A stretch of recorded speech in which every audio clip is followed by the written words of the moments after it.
parents. Welcome to the Masterful Parenting Podcast. I'm Ann Alvares, parent coach, school counselor, and mom of two. Do you struggle with your relationship with your kids because you carry childhood pain? Do you get triggered by your child's behavior, become irrational, and maybe even yell at your children? Maybe you want to be a better parent, but you don't know how. Instead of repeating old patterns, you want to heal your pain, become more aware of your child's needs, feel connected to your kids, and learn the tools to communicate better so you can truly enjoy your parenting. If you are ready to heal your childhood pain, raise healthy, connected, and happy kids, and end the cycle of parenting with pain, then join me. Our kids deserve it, and we can do this. Let's go.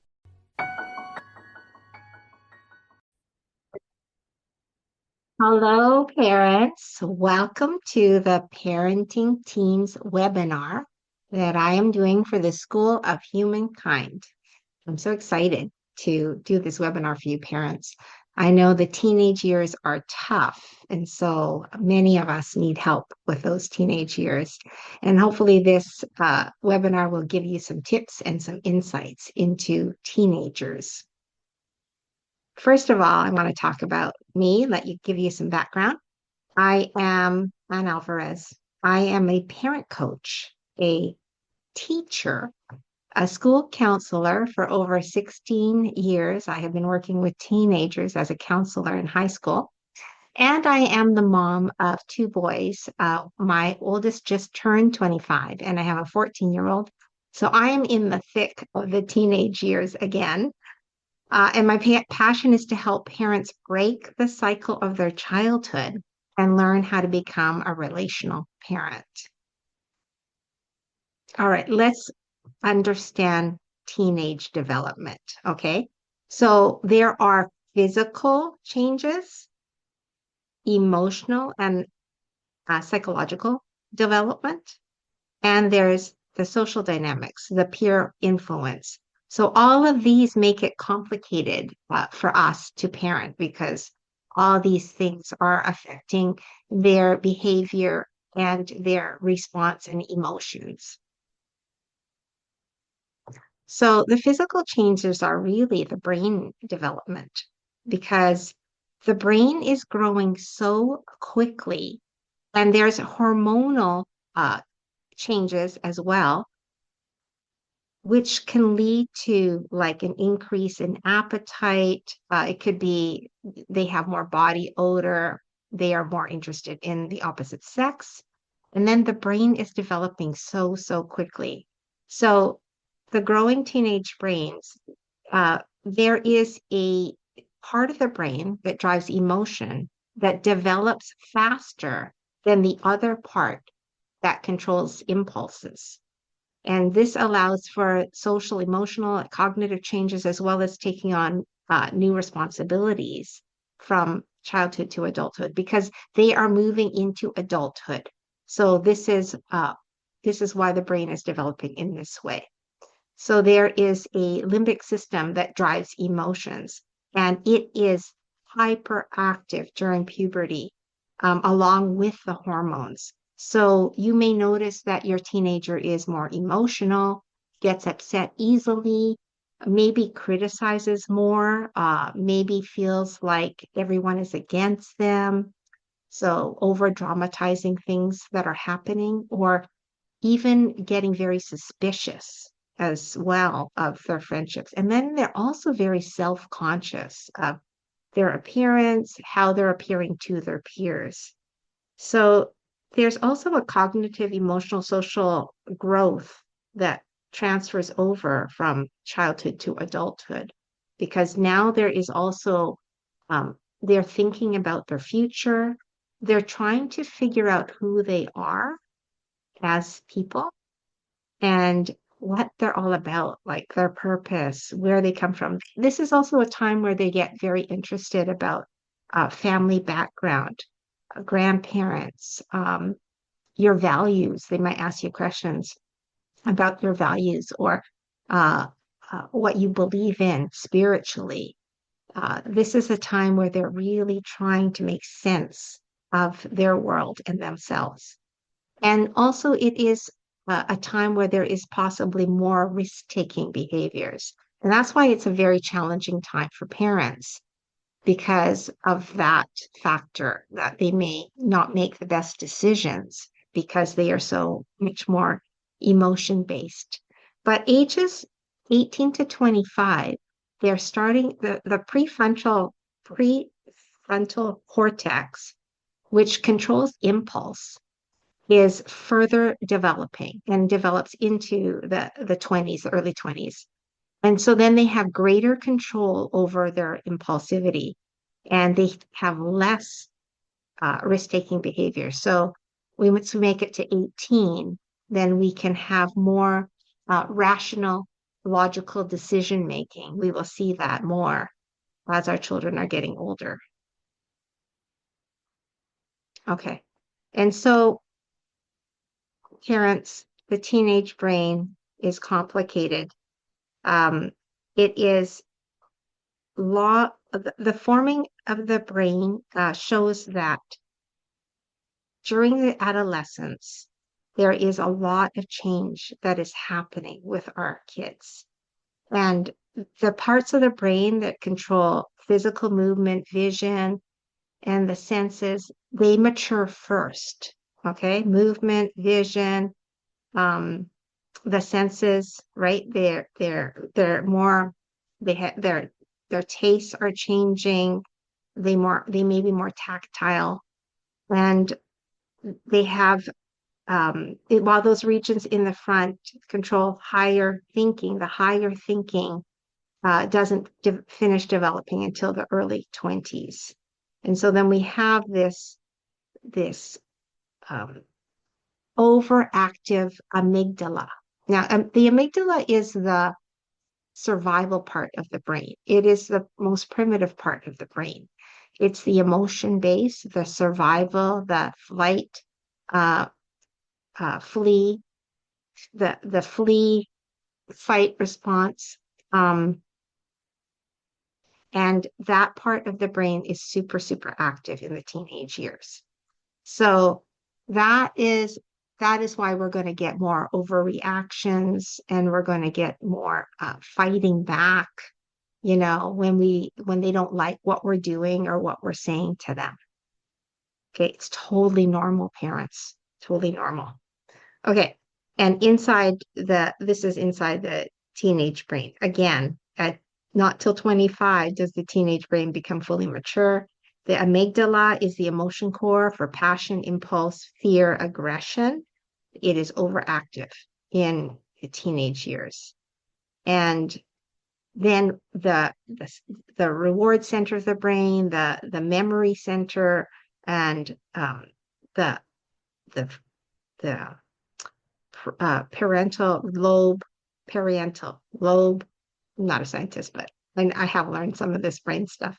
All of that's developing and doesn't fully develop until we are adults.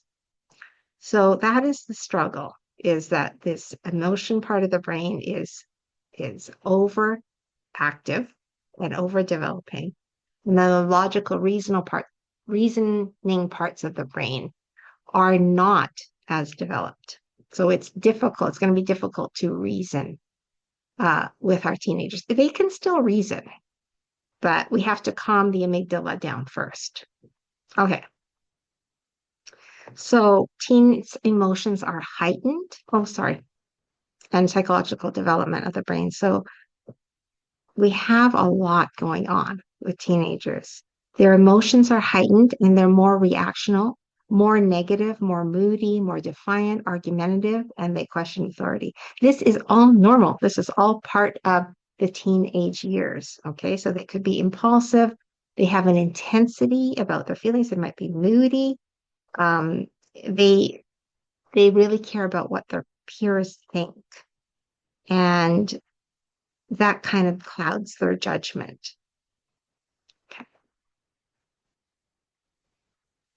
Okay, so the social dynamics and peer influence. They want to fit in, and their friends are super, super important. They want to be part of a good friendship group, and they want to be socially accepted, and they want to look like everyone else. And it is also a time for them to discover more and more about themselves.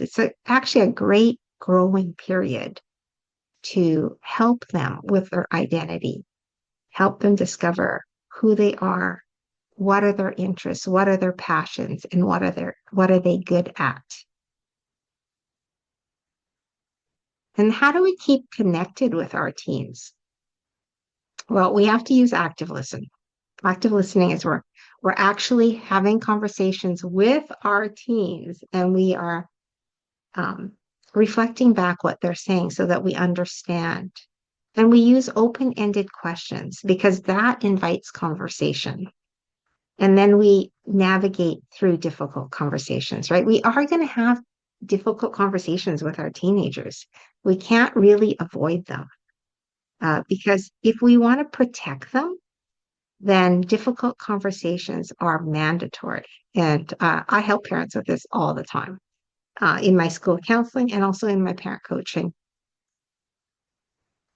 So we have to set boundaries. Boundaries are actually healthy, and I'm going to be doing a webinar on boundaries next year in January. But boundaries are super, super important. And we also have to invite problem solving, rules, and consequences with our teenagers. And we also have to be flexible and adaptable. Our kids are going through a lot. They're not going to always remember things. They're a little bit scattered sometimes, right? Not as organized and forgetful. But we don't reprimand them. We invite, we understand this is part of teenage development, and we invite them into the problem solving. How can we fix this? How can we make things better? How can we get you more organized? Okay. Okay. Then we're supporting independence and responsibility.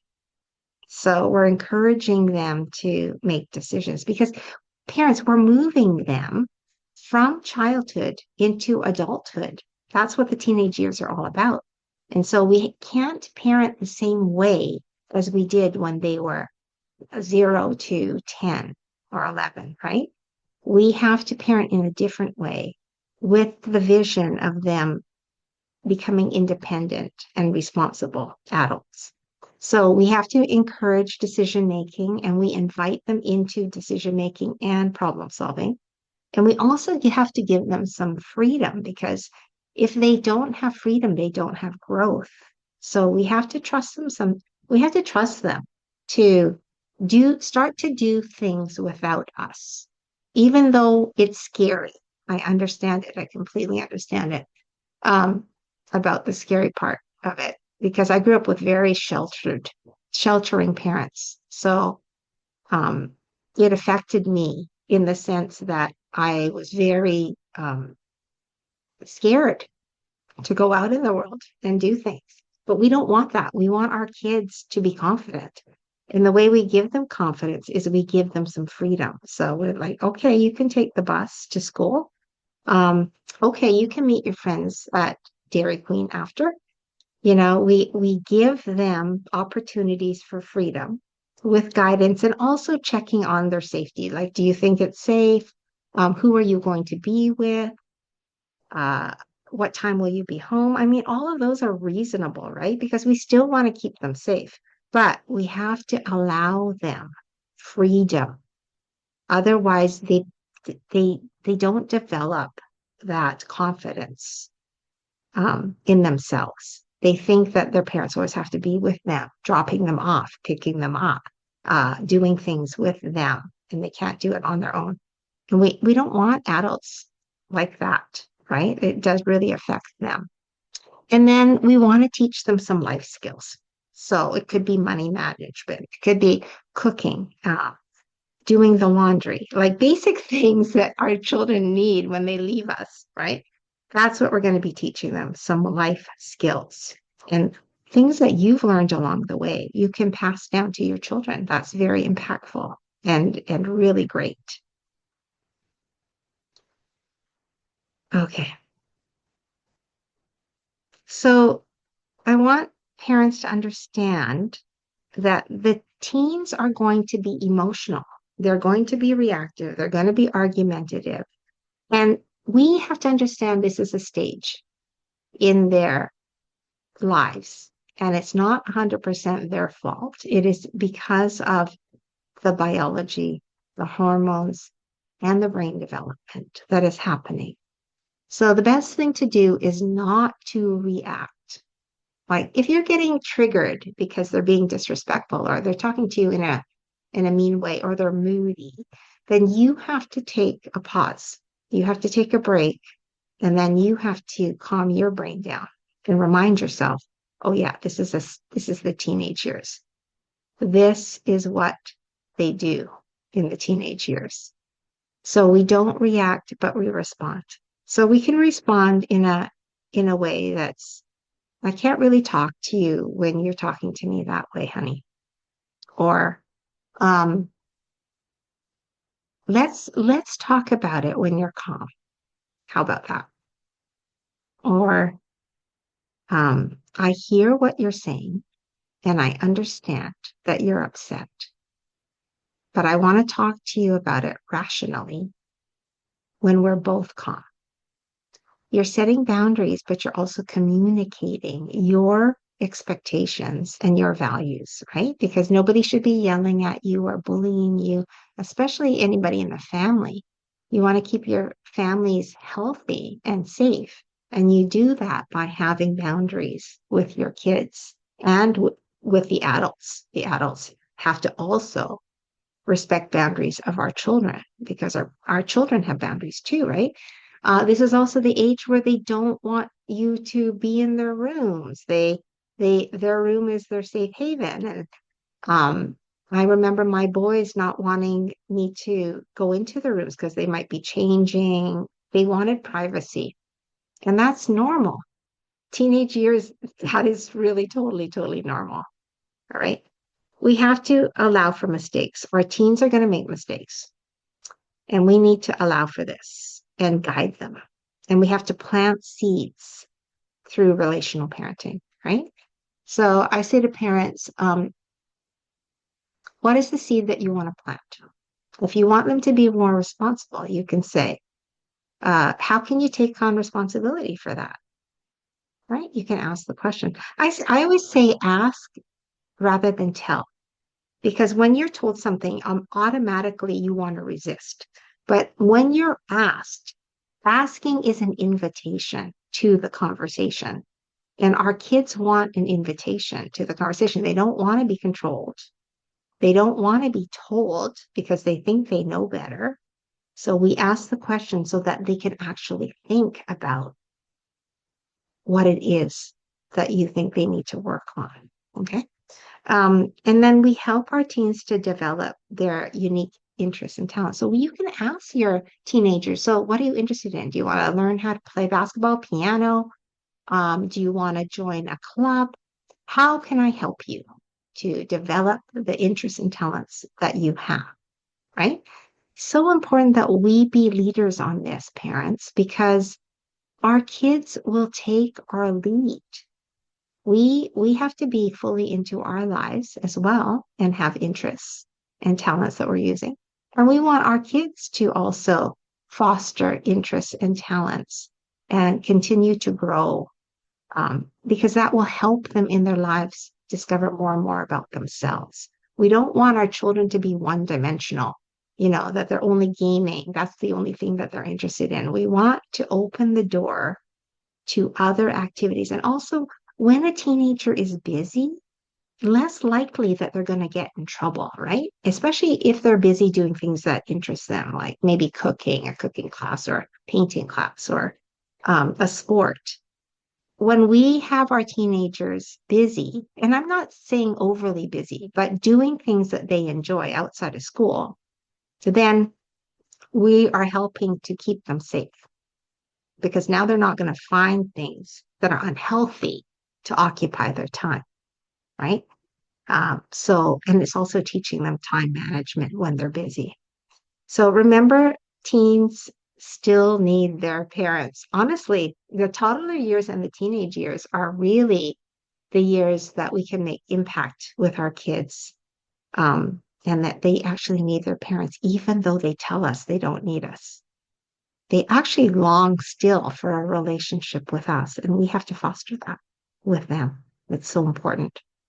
All right, so take the opportunity, parents, to foster that connection with them, to go out and have a night out with them, or a daytime activity, fun activity that you can do with them. Continue to develop the connection. Even when they're moody, you can still say, I want to still hang out with you. What do you want to do? Right? Invite to connect whenever possible. Okay.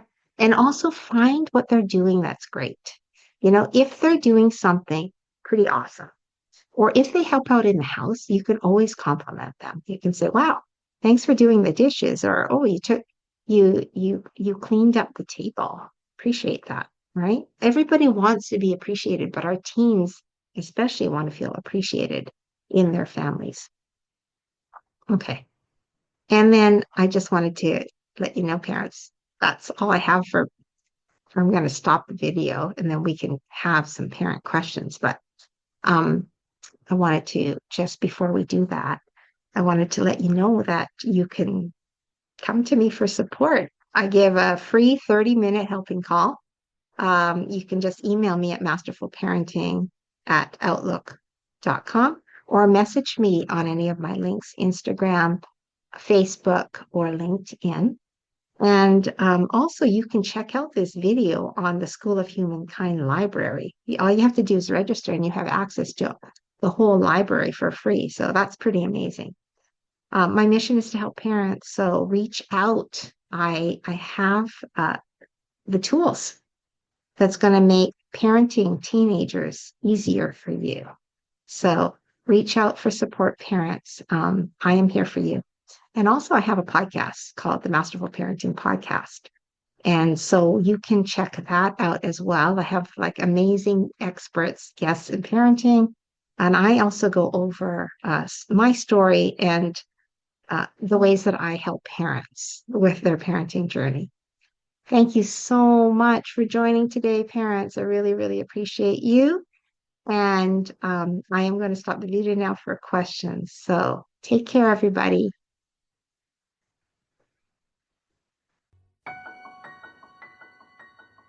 If this podcast inspired, blessed, or changed you in any way, I would love for you to share this with your family and friends on your Instagram page and tag me at Masterful Parenting.